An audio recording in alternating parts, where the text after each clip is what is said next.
name is Everardo Reyes. I am Associate Professor at the University of Paris 8, and I am the Art Paper Chair for SIGGRAPH2019.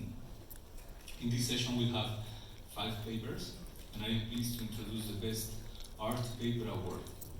The award goes to Chris Leng, Ken Perlin, Colin Brenner, Sebastian Hirsch, Thomas Meduri of University of New York for Cave, Making Collective Virtual Narrative, and it's going to be our first paper this morning. So, round of applause.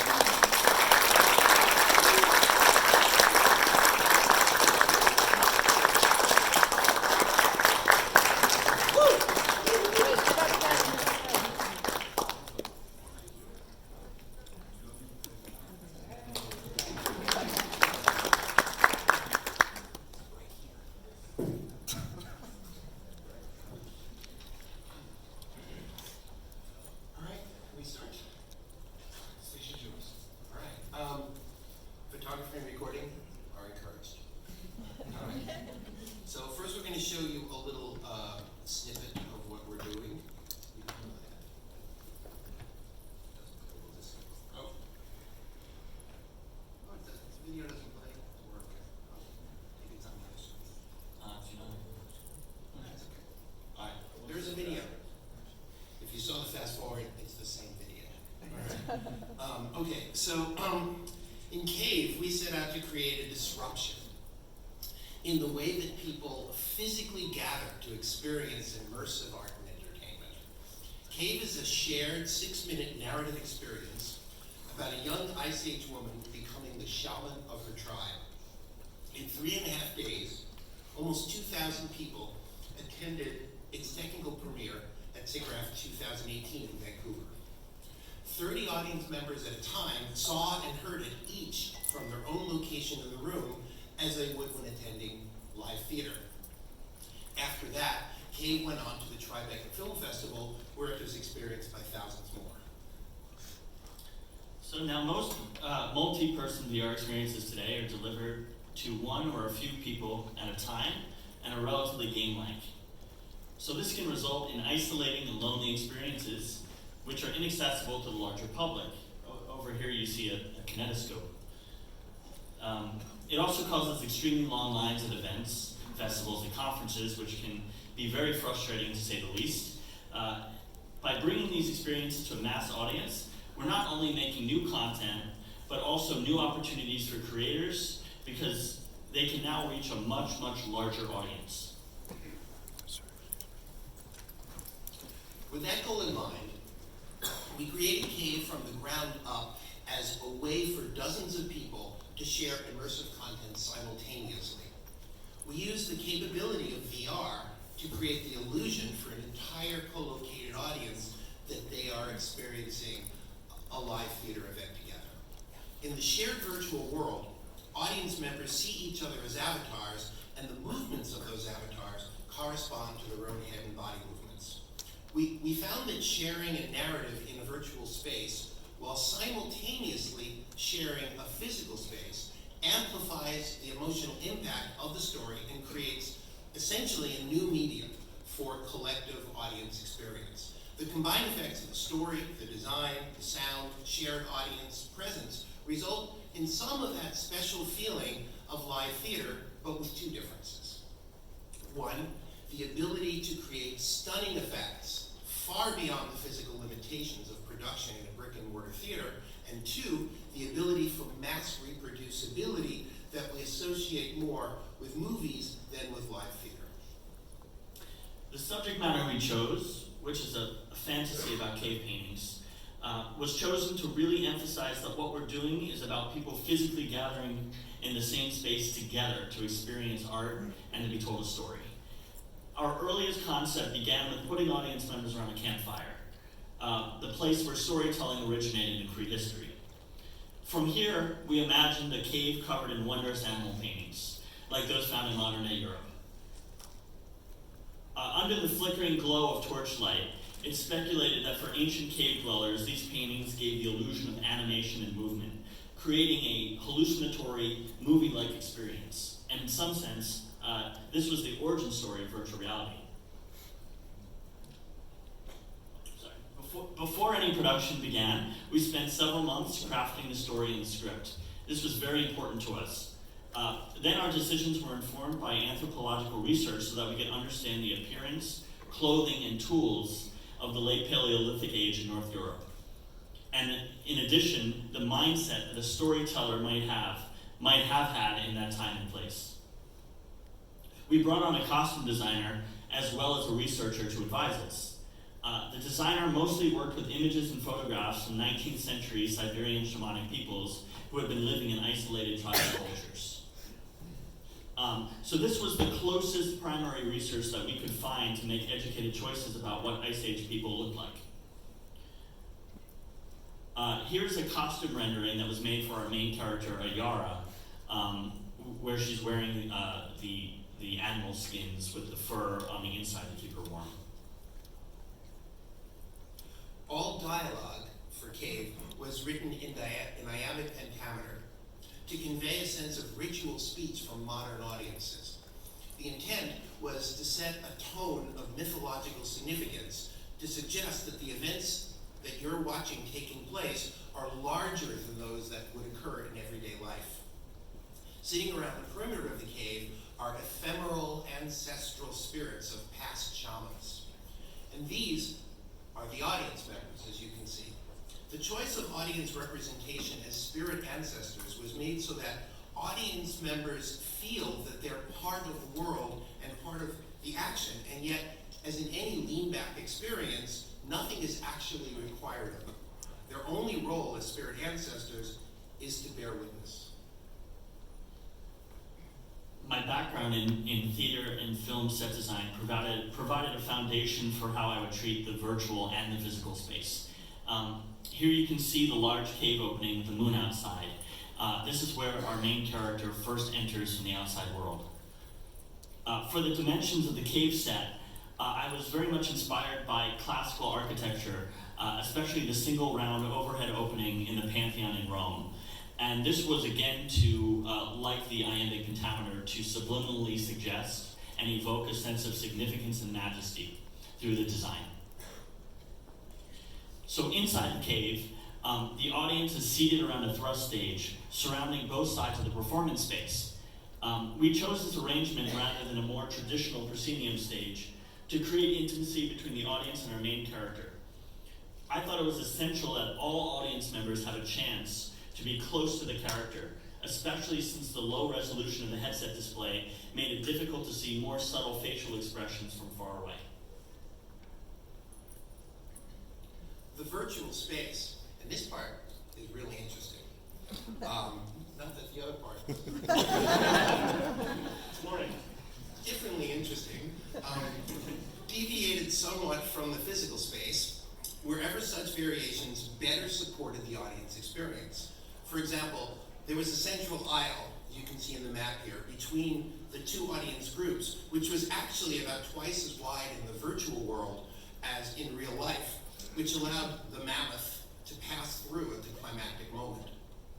We used virtual rate seating, so audience members in the virtual world didn't obstruct each other's views. And we consider this an important research result. It turns out that you can place people in a physical arrangement while also simultaneously presenting them with a different but related virtual arrangement. They, the audience, will do the remapping in their heads, and the whole thing will work. Sound design and music were vital to creating a visceral sense of space by providing cues about both the physical environment of the cave and the emotional arc of the story. Elements of the sonic environment included ambient sound, as well as sounds associated with specific characters and objects. For each audience member, sound was synthesized by combining off-ear audio headsets and speakers in the room, including selective use of a subwoofer. The entire thing was designed by Marta Oko, who's a frequent collaborator for 3D Sound. Ryan Shore, a composer with years of experience scoring Hollywood films, composed the original music score. The theme of the piece was based on an ancient Scandinavian lullaby that I found on YouTube. Sorry, I'm back to the same picture, but we've made the decision to use music that would have been more accurate to the time. We could have made the decision to use music that would have been more accurate to the time period. But in the end, we made a choice to create something that was more accessible and would ease the transition of a wide audience into the world of the story. To create the collective audience experience, the NYU Future Reality Lab and its spin-off company, Parallax, developed the Cavern system, which is a lightweight software architecture that synchronizes an experience for all viewers. So Cavern assures real-time synchronization, which is frame accurate, between all client headsets via a Wi-Fi or equivalent system. So all audience members see and hear, which is critical, things at exactly the same moment, as well as the ability to transmit the head and position orientation of every audience member to all the other headsets. So audience members see all audience members, every other audience member, as an avatar. Now, Cavern can be operated from a single smartphone or tablet. That turned out to be incredibly useful at the Tribeca Film Festival, where the volunteers were not part of our group, and we just needed to train a new person every morning. The content on the headsets themselves was rendered using the Unity 3D game engine, and then we used Unity's photon networking to send the signals between all the devices. So in summary, in 1895, the film industry reinvented itself by switching from the kinetoscope to the projector, which for the first time made cinema a truly collective experience for a mass audience. In a similar way, Cave demonstrates the promise of a new medium, defined by the transition of VR storytelling from an individual to a collective experience. People gathering physically together was essential to the success of our piece, and it has not escaped our notice that the specific pairing of co-located audiences and physically shared immersive virtual narrative immediately suggests a possible future path for the motion picture industry. Thank you.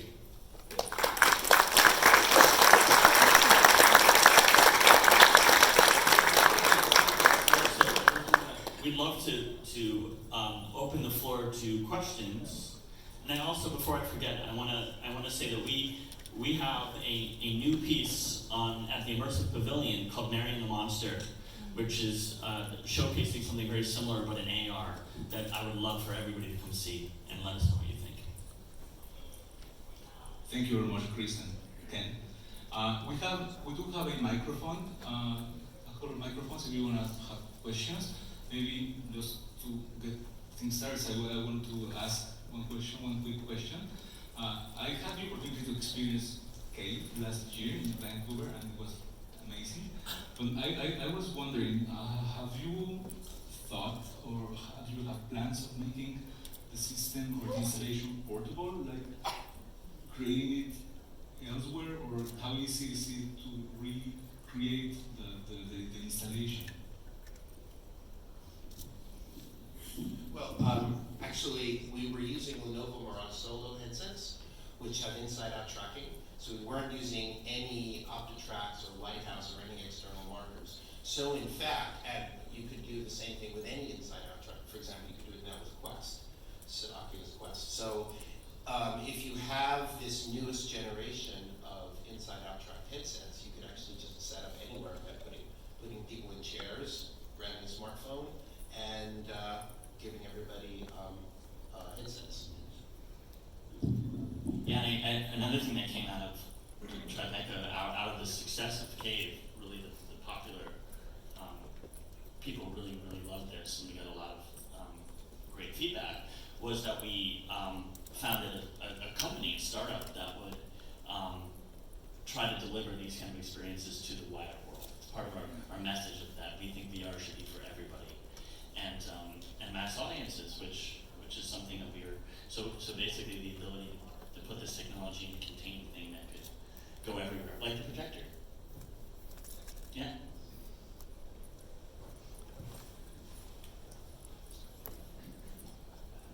Oh, I also had the chance to test it last year, and I was really amazed about the performance. And I remember that you were taking a lot of user experience data. You were making inquiries with the user, if I remember well. So do you have learnings? What was really working in terms of narrative? What was a bit more difficult? what was the perception of the users? You have some learnings on this that we can use in our own. Yeah, sure, I'll answer. We did a survey and also got a lot of feedback, just one-to-one. And one of the things that people were craving, which is sort of interesting, was more interaction. Cave was a passive experience. You saw each other's avatars, but you didn't have any interaction. You didn't have use of your hands. You didn't have use of your face, and you couldn't interact with the story. It's what Ken typically calls a lean-back experience. So this is something that we sort of took with a grain of salt, because we do think we're not that interested in going into game-like experiences. We think there's room for passive cinematic experiences in VR. Do you want to add to that? Yeah, I mean, once you give somebody something to do with their controller, it registers with them. We've done plenty of experience over the last 5 years, and it just registers with them as, oh, this is about what I do. So there is an inherent tension between giving people a funhouse or a game-like experience on the one hand, and an author of a linear narrative telling them a story on the other hand. They're not necessarily completely incompatible, but they're constantly fighting with each other. And we thought it was important. We had done interactive experiences, lean-forward experiences until then, and we thought it was important to really just go with linear storytelling so we can explore that space.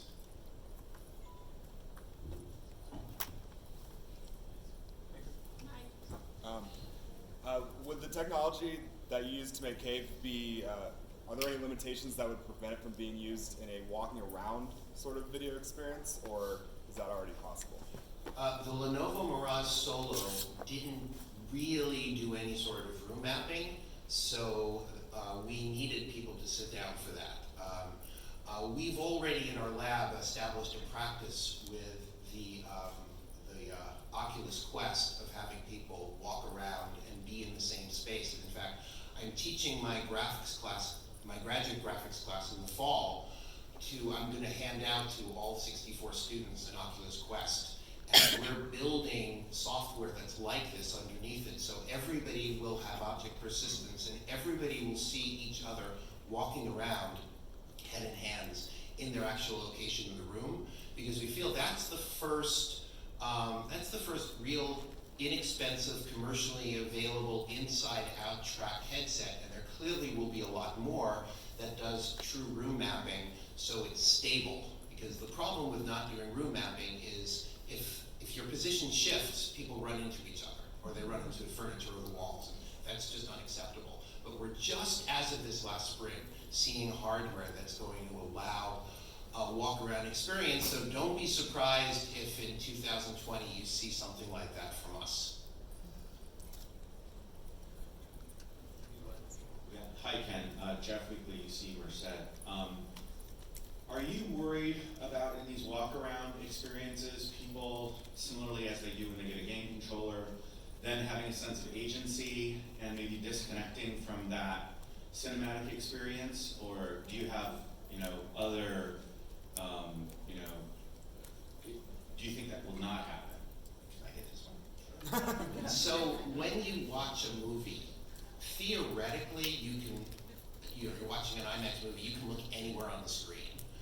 Like, oh, hey, the audience missed the whole action because they were looking over there on the screen, but it turns out they don't look over there on the screen, they look there on the screen, because even though cinema allows you to do anything you want, good direction, good writing, good audio, good editing, very much direct you to where the action is, where the emotional beats are, where you learn more about the characters. So while technically what you're saying is absolutely true, the burden is entirely on the content creators to properly convey to the audience why we're here and what's interesting about this experience. And frankly, if people are looking in the wrong place or doing the wrong thing, it is not a failure of technology, it's a failure of the creative team that created that piece.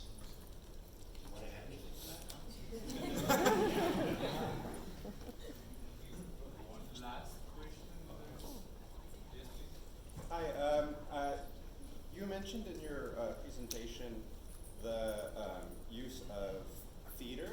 stagecraft, but also the future of cinema.